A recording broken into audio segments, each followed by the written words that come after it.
အားလုံးပဲမင်္ဂလာပါခင်ဗျာ mmlogicgallery ကနေပြန်လဲကြိုဆိုလိုက်ပါတယ်ကဲအရင်ဗီဒီယိုထိဆိုရင်တော့ကျွန်တော်တို့က function overloading ဆိုတဲ့ concept ကိုကျွန်တော်တို့နားလည်သဘောပေါက်ပြီးပြီဆိုတော့ဒီဗီဒီယိုမှာဆိုရင်ကျွန်တော်တို့က recursion ဆိုတဲ့အလွန်မှအရေးကြီးတဲ့ concept ကိုကျွန်တော်တို့ဆက်လက်ပြီးတော့ရှင်းပြသွားမယ်။အဲဆိုရင် recursion ဆိုတာနည်းနည်းလေးတော့ရှုပ်တယ်ဘယ်လိုလဲဆိုတော့ function ကိုယ်တိုင်က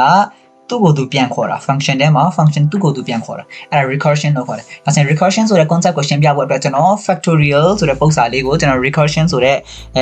recursion နည်းလေးနဲ့ပေါ့ recursion ဆိုတဲ့ဒီ recursion နည်းလမ်းလေးနဲ့ကျွန်တော်ကရှင်းပြသွားမယ်ပေါ့ဒါဆိုရင်လောလောဆယ်အတွက် factorial ကိုရှာဖို့အတွက်ကျွန်တော် number တစ်ခု import တောင်းမယ် integer num ဆိုပြီးကျွန်တော်ကြီးညာလိုက်မယ် cout ဆိုပြီးတော့ကြာတော့မှ enter a number ပေါ့number ဆိုရင် number တစ်ခု import တောင်းမယ် cin ဆိုပြီးတော့ကျွန်တော် number ကို import တောင်းလိုက်မယ် import တောင်းပြီးဆိုရင်ကျွန်တော်ကဘာလုပ်မလဲဆိုတော့ကျတော့ factorial ဆိုတဲ့ factorial factorial ဆိုတဲ့ဘာကိုရှာလိုက်မလဲဆိုတော့ကျတော့ function ကို call ခေါ်လိုက်မယ်အဲ့ထဲမှာ num ဆိုတဲ့ value ကိုကျွန်တော်ထည့်လိုက်မယ်ကျွန်တော်ကဒီနေရာမှာအဲ့ဒီ function declaration လုပ်လိုက်မယ် function declaration ကိုတိုင်းရိုးရိုးလေးပဲ void factorial factorial ဆိုပြီးတော့ကျတော့မှဒီမှာ num ဆိုတဲ့ parameter ဒီ integer ဖြစ်တဲ့ကြောင့်မလို့ဒီခွင်းထဲမှာလည်းကျွန်တော် integer လို့ပဲရေးလိုက်မယ်integer လို့ရေးပြီးဆိုရင်ဒါကကျွန်တော် function declaration ပြီးသွားပြီ function declaration ပြီးရင် function definition လုပ်မယ် function definition မှာလည်းထွန်းတူစွာပဲ void void factorial factorial ဆိုပြီးတော့ကျွန်တော်မှာ integer ဒါဆိုရင်ကျွန်တော်က pass လုပ်လိုက်တဲ့ pass လုပ်လိုက်တဲ့ value ကိုမှလက်ခံမဲ့ variable တစ်ခုလိုလိုက်ဒါဆိုရင်အဲ့ဒီ pass လုပ်လိုက်တဲ့ value ကိုလက်ခံမဲ့ variable ရဲ့နာမည်က n ဆိုပါစို့ဒါဆိုရင်ကျွန်တော်က function ကိုမှဒီမှာစတော့မယ်စမယ်ဆိုတော့ကျတော့ factorial ကိုရှာဖို့အတွက်အဲ့ဒီ factorial ရဲ့ value ကိုရှာဖို့အတွက်ကျွန်တော် integer fact ဆိုတဲ့variable လေးကိုကျွန်တော် declare လုပ်လိုက်မယ် declare လုပ်ပြီးရင်ကျွန်တော် initialize လုပ်မယ်ဘယ်လို initialize လုပ်မလဲဆိုတော့ကျတော့ fact ရဲ့ value ကို n ကနေစမယ်ကဲဒါဆိုရင်ဆို5ရဲ့ factorial ကိုရှာမယ်ဆိုရင်5 into 4 into 3 into 2ဆိုပြီးတော့ကျွန်တော်ရှာမယ်1ကိုထည့်တွက်နေစရာမလိုလေတကယ်တော့ဒါဆိုရင်5 into 4 into 3 into 2ဆိုပြီးကျွန်တော်တို့က factorial ရှာမှာဖြစ်တဲ့အတွက်ကြောင့်ကျွန်တော်တို့ input သွင်းလိုက်တဲ့ဒီ number ကနေကျွန်တော်တို့ကစမယ်စပြီးတော့ကျတော့ကျွန်တော်တို့က factorial ကိုရှာသွားမယ် factorial ကိုရှာမယ်ဆိုတော့ကျတော့5 factorial ဆိုတော့ဒီ5 into 4 into 3 into 2 into 1ဒါဆိုရင်5 factorial ကို5 into 4 factorial လို့ခေါ်လို့ရတယ်နော်ဒါဆိုရင်5 into 4 factorial ဆိုတာဒီ5 factorial ပဲပြီးရင်4 factorial ဆိုတာဒီလဲเนาะ4 factorial ဆိုတာဒီလဲ4 into 3 factorial နဲ့တူတူပဲဒါဆိုရင်5 factorial ဒီ5 into 4 into 3 factorial เนาะအဲ့ဒီဟာကိုမှထပ်ဆင့်ခွဲလိုက်မှာဆိုရင်5 into 4 into 3 into 2 factorial ဆိုပြီးတော့ကျွန်တော်ရသွားတယ်တဲ့နောက်ဆုံးအဆင့်ဒီ2 factorial 1 ထိသွားနေစရာမလိုဘူးเนาะဒါဆိုရင်2 factorial ထိကျွန်တော်ကသွားမှာဖြစ်တဲ့အတွက်ကြောင့်မလို့1 ထိသွားမှာမဟုတ်ဘူးဒါဆိုရင် if condition စစ်တော့မယ် n greater than 1ဖြစ်နေတယ် n ရဲ့တန်ဖိုးဒီ1ထက်ကြီးနေတယ်ကျွန်တော်တို့က condition စစ်မယ်နော် condition စစ်မယ်ဆိုတာဘာလို့ condition ကိုစစ်ရလဲဆိုတော့ကျွန်တော် condition မစစ်ပဲအရင်လုပ်ပြလိုက်မယ်နော်ဒါဆိုရင် condition မစစ်ပဲကျွန်တော်လုပ်ပြမယ်ဆိုရင်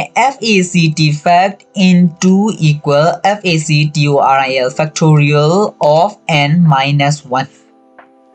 နော်ဒါဆိုရင်5ရဲ့ factorial ကိုရှာမယ်ဆိုရင်5 into equal factorial of 4ပေါ့ဒါဆိုရင်4ဆိုတဲ့ factorial နဲ့သူကဒီမှာ n minus 1ထဲမှာသူက4ဆိုပြီးဝင်သွားမယ်အဲ့ဒီ4ဆိုတဲ့ value ဒီ dn ကလက်ခံမယ်လက်ခံပြီးတော့ကျွန်တော်အဲ့ဒီ function နဲ့ပြန်ဝင်လာမယ်ဒါဆိုရင် function နဲ့ဝင်တယ်ပြီးတိုင်း function ကို call ခေါ်တယ်ပြန်ပြီးတော့အဲ့ function နဲ့ပြန်ဝင်တယ်သူကထပ်ခါတလဲဒီအလုပ်ကိုပဲလုပ်နေတာ break ကိုမရှိဘူး break point ကိုမရှိဘူးသူကအဲ့နေရာမှာလည်း loop ပတ်နေတဲ့ infinity loop ကြီးဖြစ်နေတယ် recursion က analysis နဲ့ loop ဖြစ်နေဒါဆိုရင်အဲ့လိုမျိုး loop မဖြစ်အောင်လို့ကျွန်တော်တို့ကif condition နဲ့စစ်ပေးရမယ် if condition နဲ့စစ်မယ်ဆိုတော့ကြတော့ if ကျွန်တော်ခဏကပြောခဲ့တဲ့1ကိုစစ်စရာမလိုဒါကြောင့်မလို့ n greater than 1ဒါမှမဟုတ် n greater than equal 2ဆိုပြီးရေးချင်လိုက်ရတယ် n greater than 1ဆိုပြီးတော့ကျွန်တော်ဒီထဲမှာ condition နဲ့စစ်ပြီးတော့ကျွန်တော် fact into equal factorial factorial of n minus 1ဆိုပြီးကျွန်တော်ဒီထဲမှာကျွန်တော် factorial ကို recursion လုပ်ပြီးတော့ကျွန်တော် factorial ရှာမယ်ဒါဆိုရင်ဒါကိုပဲ recursion လို့ခေါ်တယ်ဒါကိုပဲ recursion လို့ခေါ်တယ်เนาะ factorial ဆိုတဲ့ function ထဲမှာ factorial ကသူ့ကိုသူပြန်ခေါ်နေတယ်နော်အဲ့ဒါကိုဘာခေါ်လဲဆိုတော့ recursion လို့ခေါ်တယ် recursion လုပ်ပြီးရင်ကျွန်တော်ကဘာလုပ်မလဲဆိုတော့အဲ့ factorial ဆိုတဲ့ value ကိုကျွန်တော်ပြန်ပြီးတော့ return တော့ပြန်ပေးရမယ်လေဒါဆိုရင် return ပြန်မှာဖြစ်တယ် return ဆိုပြီးတော့ကြတော့မှ fact ဒါဆိုရင်ဒီ factorial ရဲ့ value ကိုသူက return ပြန်လိမ့်မယ် return ပြန်ပြီဆိုရင်ကျွန်တော်ကဒါက n က1ထက်ကြီးတဲ့ကိစ္စမှာn ရဲ့တန်ဖိုးက1ဖြစ်နေခဲ့တယ်ဆိုရင်ဒါမှမဟုတ်1အောက်ငယ်နေခဲ့တယ်ဆိုရင်เนาะ else အဲ့လိုကိစ္စမှာဆိုရင်ကျွန်တော်က return 1ကို return ပြန်မယ်တဲ့1ကို return ပြန်မယ်အကယ်၍ကျွန်တော်တို့က input ကဒီ num ဆိုတဲ့ input က0ဖြစ်နေခဲ့တယ်ဆိုရင်လည်းဒီနေရာမှာreturn 1ဆိုပြီးတော့factorial ရဲ့ number ကဘယ်လောက်လဲ1ဖြစ်နေလိမ့်မယ်တဲ့ဒါဆိုရင်ကျွန်တော် return ပြန်ပြီဒါဆိုရင်ဒီမှာကြည့်မယ်ဒီမှာ error လေးတစ်ခုရှိနေတယ် return ပြန်ထားတယ်ဒါပေမဲ့ function type က void ဆိုပြီးသုံးထားတယ်ဒါဆိုရင်ကျွန်တော်က error ပေါ်နေမှာပေါ့ဒါဆိုရင် return ပြန်ထားတာဒီ factorial ဆိုတာဒီဘာ type လဲ integer type ဖြစ်တဲ့ကြောင့်ကျွန်တော်တို့ဒီနေရာမှာ int in ဆိုပြီးကျွန်တော်ထားပြီးနော် function ရဲ့ return type က integer ဒါကြောင့်မို့ int int လို့ရေးလိုက်မယ်အဲ့ဒါပြီးဆိုရင်ကျွန်တော်ကဒီနေရာမှာနောက်ထပ်မှားတဲ့နေရာတစ်နေရာရှိတယ်လို့အသေးတဲ့နေရာတစ်နေရာ return ပြန်ပြီးဆိုရင် main function မှာ return ပြန်ပြီးဆိုရင်အဲ့ return ပြန်တဲ့အရာကိုလက်ခံမဲ့အရာတစ်ခုခုတော့ရှိရမယ်လေလက်ခံမဲ့အရာတစ်ခုခုရှိမယ်ဆိုတော့ကြတော့ကျွန်တော်ကဒီနေရာမှာ integer fact guess what res လို့ထားလိုက်မယ် fact လို့ထားရင်လည်းပြဿနာမရှိဘူးဘာလို့လဲဆိုတော့じゃဒီထဲမှာကြီးညာခဲ့ဒီ fact ဆိုတဲ့ဒီ variable လေးဒီ function ထဲမှာပဲအကျုံးဝင်တယ်function ရဲ့အပြင်မှာအကျုံးမဝင်ဘူးသူဒီ function ကနေထွက်သွားပြီဆိုကြတဲ့ဒီ fact ဆိုတဲ့ value ဒီ variable ဒီရှိကုန်မရှိတော့ဒါကြောင့်မလို့ကျွန်တော်ကဒီထဲမှာ fact fact လို့ကြီးညာနေတယ်ဆိုရင်လည်းပြဿနာမရှိဘူးကျွန်တော် res လို့လုပ်လိုက်မယ်မျက်စိရှင်းသွားအောင်ဒါဆိုရင် res ထဲမှာကျွန်တော် return ပြန်ထားတဲ့ value ကိုထည့်လိုက်မယ်ဆိုရင်ကျွန်တော်တို့ reset ရပါတယ် CUTC ရောက်လို့မယ် the factorial of the given number is ဆိုပြီးတော့မှာကျွန်တော်က res ဆိုပြီးကျွန်တော်က output ထုတ်ပြလိုက်မယ်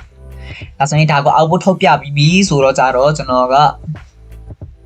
ဒါဆိုရင်ဒါလေးကိုကျွန်တော် run ကြည့်မယ်ဆိုရင်အဖြေထွက်လာမထွက်လာဘူးကျွန်တော်တို့ပြမယ်ဒါဆိုရင်4ဒါဆိုရင် the factorial of the given number is 24ကျွန်တော်တို့လိုချင်တဲ့အဖြေရသွားပြီ factorial of 4 24ပဲဖြစ်တယ် greater နေလို့လည်းရတယ်ပေါ့နော်ဒါဆိုရင်ဒါကိုဒီတိုင်းပဲကြည့်မယ်ဆိုရင်နည်းနည်းတော့ရှုံနေမယ်တော်တော်ရှုံနေမယ်ဘာလဲ recursion ကငကိုကလေးကရှုံနေတာဆိုတော့တော်တော်ရှုံနေမယ်ဒါဆိုရင်ကျွန်တော်ဒါကို debug လုပ်ပြမယ် debug လုပ်ပြမယ်ဆိုတော့ဒီနေရာကနေ debug လုပ်မှာဖြစ်တော့ကျွန်တော် anchor point cn ဆိုတဲ့နေရာကနေ debug လုပ်မယ်ဆိုတော့ဒီနေရာကနေ anchor point စိုက်လိုက်မယ် debug လုပ်မယ် f8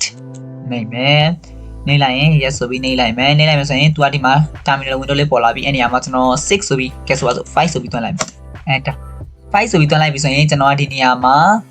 watch ကိုဖွင့်လိုက်မယ် watch ဆိုပြီးဖွင့်လိုက်မယ်တော့လို့ဆိုတဲ့အတွက်ကျွန်တော်ကအဲ့ဒီ statement ကနေမပြီးသေးတော့ကြတော့ num ထဲမှာ16ဆိုတဲ့ garbage value ဝင်နေတယ် step into လုပ်လိုက်မယ် step into လုပ်လိုက်ရင်ကျွန်တော်ခုနကသွင်းခဲ့တဲ့5ဆိုတဲ့ value ဒီ num ထဲဝင်သွားပြီ5ဆိုတဲ့ value num ထဲဝင်သွားပြီဆိုတော့ကြတော့ integer res equals to factorial num ပေါ့ဒါဆိုရင်ကျွန်တော်က factorial of num ဆိုတဲ့ဒီ value ကိုဒါလေးကိုပေါ့ဒီ function လေးကို call ခေါ်တော့ဒီ function စီကိုသွားမယ်။ဒါဆိုရင် function စီကိုသွားမယ်ဆိုတော့ကြာ into လုပ်လိုက်မယ်ဆိုရင်ကျွန်တော်တို့ n ထဲမှာ5ဝင်နေတယ် factorial ဒီ fact ဆိုတဲ့ value ထဲမှာလောလောဆယ်ဘာမှမဝင်သေးဘူး statement ကမပြီးသေးဘူး step into လုပ်လိုက်မယ်ဆိုရင် fact ဆိုတဲ့ value ထဲမှာ n ရဲ့ value assign လုပ်ထားလို့ fact ထဲမှာပါဝင်သွားလဲ5ဝင်သွားတယ်။ဒါဆိုရင် factorial ရဲ့တန်ဖိုးဘယ်လောက်ဖြစ်သွားလဲ5ဖြစ်သွားတယ်။ဒါဆိုရင်နောက်step into လုပ်မယ်ဆိုရင် factorial into equal factorial of n minus 1ဒါဆိုရင် n minus 1ဆိုတော့ကြာလောလောဆယ်အတွက် n ရဲ့တန်ဖိုးကဘယ်လောက်လဲ5ဒါဆိုရင် n minus 1ဖြစ်တော့ကြာတော့5ရဲ့တန်5ထဲကနေ n minus 1ဆိုတော့ကြာကျွန်တော်တို့ n ရဲ့တန်ဖိုးတစ်လျှော့လိုက်မယ်ပေါ့ဒါဆိုရင်4ဖြစ်သွားပြီ4ပြီးတော့ကြာ function ကသူ့ကိုယ်သူပြန် call ခေါ်တော့အဲ့ဒီ function စီကိုပြန်သွားအပေါ်ပြန်တက်ပြီးအထဲထဲပြန်ဝင်လာတယ်နော်အထဲထဲပြန်ဝင်လာတယ်အထဲထဲပြန်ဝင်လာတော့ကြတော့အခုလောလောဆယ်အတွက် n ထဲမှာဘယ်လောက်ရှိတယ်4ရှိတယ်ပြီးကြရင် factorial ထဲမှာ n ရဲ့တန်ဖိုး assign လုပ်လိုက်ရင် factorial ထဲဘယ်လောက်ဝင်သွားပြီလဲ4ဝင်သွားပြီ4ဝင်သွားပြီဆိုရင်ပြန်ပြီးတော့နောက်ထပ် step into လုပ်လိုက်မယ်ဆိုရင် factorial into equal n minus 1ဒါဆိုရင် function ကိုပြန်ပြီး call ခေါ်ပြန်ပြီးအဲ့သူ့ကိုသူပြန် call ခေါ်ပြန်ပြီးဒါဆိုရင် n ထဲမှာအခုလောလောဆယ်ရှိတာဒီ4ကိုမှတင်လို့လိုက်ရင်3ဒါဆိုရင်3ဆိုပြီးတော့သူက parameter အနေနဲ့3ဆိုတဲ့ parameter အနေနဲ့ဒီ n ထဲဝင်သွားမယ်တဲ့ဒါဆိုရင် step into လုပ်လိုက်မယ်ဆိုရင် n ထဲမှာ3ဝင်သွားပြီ n ထဲမှာ3ဝင်သွားပြီဆိုရင်ပြန်ပြီးတော့ step into လုပ်မယ်ဆိုရင် factorial into equal factorial of n minus 1ဒါဆိုရင် factorial of n minus 1ဆိုတော့ကျွန်တော်တို့မြောက်လို့မရသေးဘူး factorial fact ဆိုတဲ့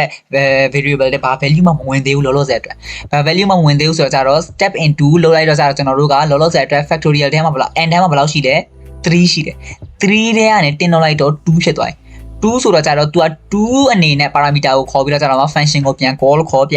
တော့အဲ့ဒီ factorial ဆိုတဲ့ function နဲ့ပြန်ဝင်လာတယ်ပြန်ဝင်လာပြီးတော့ကြတော့ fact equals to n ထဲမှာရှိတဲ့ value ကို fact ရဲ့ assign လုပ်မယ် assign လုပ်လိုက်ရင် fact တဲ့ဘယ်လောက်ဝင်သွားပြီလဲ2ဝင်သွားပြီ2ဝင်ပြီးတော့ကြတော့ condition ဆက်တယ် n က greater than 1ဖြစ်သလားဖြစ်တယ်ဆိုရင်အထက်ထဲပြန်ဝင်လာမယ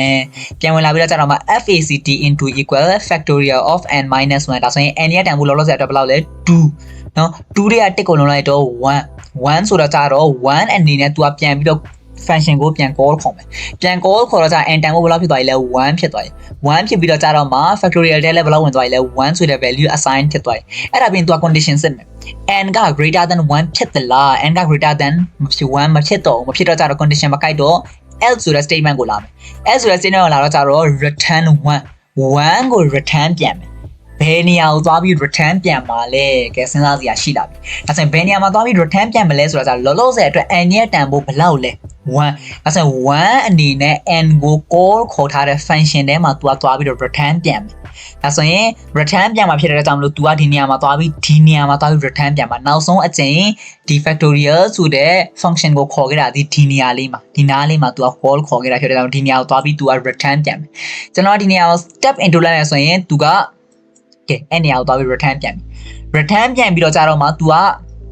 return 1ဆိုတော့ကြာတော့ကျွန်တော်တို့အချိန်တော့ n ရဲ့တန်ဖိုးဘယ်လောက်လဲအဲ့ဒီ function ကိုနောက်ဆုံးအချိန်ခေါ်ခဲ့တော့က n ရဲ့တန်ဖိုးဒီ2နော်ပြီးကြရင် return ပြန်လိုက်တန်ဖိုးဒီ